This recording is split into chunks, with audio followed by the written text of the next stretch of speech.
नमस्कार दोस्तों, स्वागत है आपका हमारे YouTube चैनल में। आज की वीडियो में हम उत्तराखंड फॉरेस्ट गार्ड 2020 का पेपर सॉल्व करने जा रहे हैं। तो पहला जो प्रश्न है, छात्र ने परिश्रम नहीं किया, इसलिए वह उत्तीर्ण हो गया। यह वाक्य है संयुक्त वाक्य।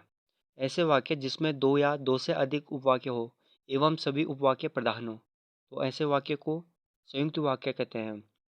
अगला जो प्रश्न है, अंडमान निकोबार में शासन और शिक्षा की भाषा है। तो अंडमान निकोबार में शासन और शिक्षा की भाषा है वह है हिंदी। वर्तनी की दृष्टि से शुद्ध शब्द है। तो वर्तनी की दृष्टि से शुद्ध शब्द देखो उज्ज्वल ऐसा लिखा जाता है। ठीक है। अगला जो प्रश्न है, अर्ध सरकारी पत्र के प्रारूप में प्रेषक का नाम एवं पदनाम होता है। तो बाईं और शीर्ष पर होता है। ठीक है। अर्ध सरकारी पत्र के प्रारूप में प्रेषक का नाम एवं पदनाम बाईं ओर शीर्ष पर होता है। ठीक है।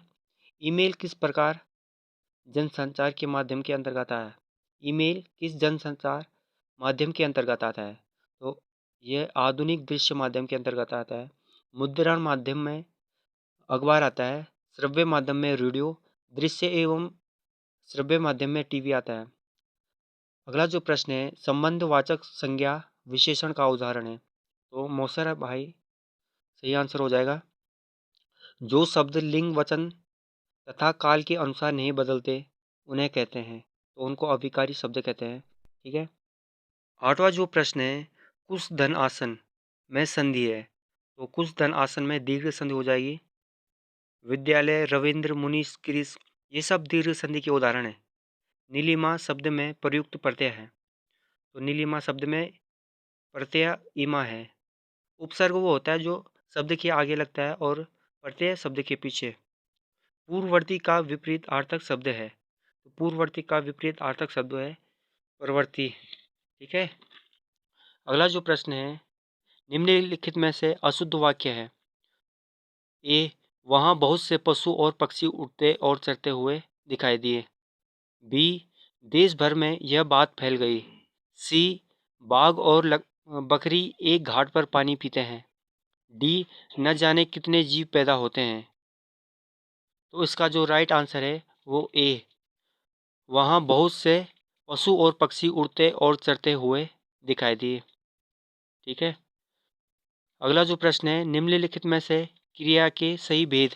तो क्रिया के जो भेद है सकर्मक और अकर्मक। अगला जो प्रश्न है, बघेली किस उपभाषा की बोली है। तो बघेली भाषा पूर्वी हिंदी की उपभाषा है। 14 प्रश्न है, घोड़े का पर्यायवाची शब्द। घोड़े का पर्यायवाची शब्द है अश्व, घोटक, तुरंग और बाजी। ठीक है। अगला जो प्रश्न है, पासवर्ड को हिंदी में कहते हैं। पासवर्ड को हिंदी में पारपत्र कहते हैं। इसे राष्ट्रीय सरकार द्वारा जारी किया जाता है। अंतर्राष्ट्रीय यात्रा के दौरान ये हमारी राष्ट्रीयता को बताता है। ठीक है। अगला जो प्रश्न है, सूर्यकांत त्रिपाठी निराला ने निम्न में से किस पत्रिका का संपादन किया। तो राइट आंसर हो जाएगा मतवाला। सूर्यकांत त्रिपाठी ने मतवाला पत्रिका का संपादन किया। किसी भी विचाराधीन पत्र अथवा प्रकरण को निपटाने के लिए उस राय, मंतव्य अथवा आदेश निर्देश दिया जाता है वो कहते हैं, तो टिप्पण कहते हैं। निम्नलिखित में से दंतोष्ठ्य ध्वनियाँ हैं। तो व और फ ये दंतोष्ठ्य ध्वनियाँ हैं। मनोहर श्याम जोशी की सिल्वर वेडिंग कहानी का मुख्य पात्र है। तो इस कहानी का जो मुख्य पात्र है यशोधर बाबू। ठीक है। स्रोत भाषा में व्यक्त विचारों को लक्ष्य भाषा में अभिव्यक्त करने की प्रक्रिया को कहते हैं, तो उसको कहते हैं अनुवाद। ठीक है। स्रोत भाषा में व्यक्त विचारों को लक्ष्य भाषा में अभिव्यक्त करने की प्रक्रिया को कहते हैं अनुवाद।